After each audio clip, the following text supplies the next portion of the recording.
Kalbėdami apie moters kūno grožį mes dažniausiai nesusimastome, kodėl mes galvojame, kad viena ar kita moteris graži.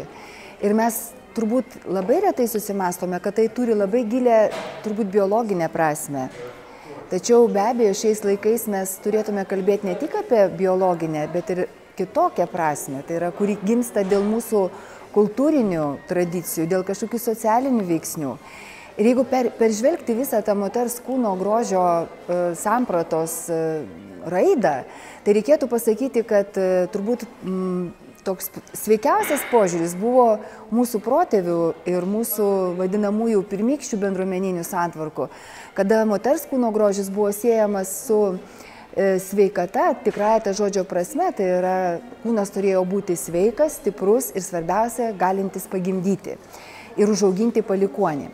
Be abejo, galima sakyti, kad galbūt ir per daug buvo hiperbolizuotos kitą kartą kai kurios kūno vietos ir per daug išraiškingai idealizuojamos, gal per stambus kūnas, tačiau niekada istorijoje nėra buvę tokio ypatingai lieso kūno kulto, kuris atsirado tik tai 20-ajame amžiuje.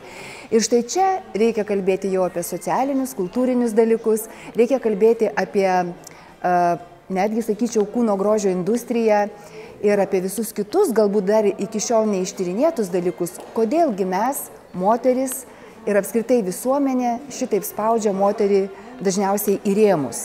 Ir ją kartais įspraudžia į tokius rėmus, kurie yra visiškai nerealūs. Tai yra neįmanoma turėti nei tokių proporcijų, nei tokių išraiškingų bruožų. Ir kas yra labai įdomu, jeigu mes turėtume absoliučiai visus labiausiai hiperbolizuotus estrogeninę, tai yra moteriško lytinio hormono prasme bruožus vienoje vietoje, tai yra viename kūne, tai tokia moteris taip pat turbūt būtų ne visiškai sveika biologinė prasme. Tai vėlgi galėtų būti susijęs su jos kažkokiais tai nukrypimais vaisingumo prasme.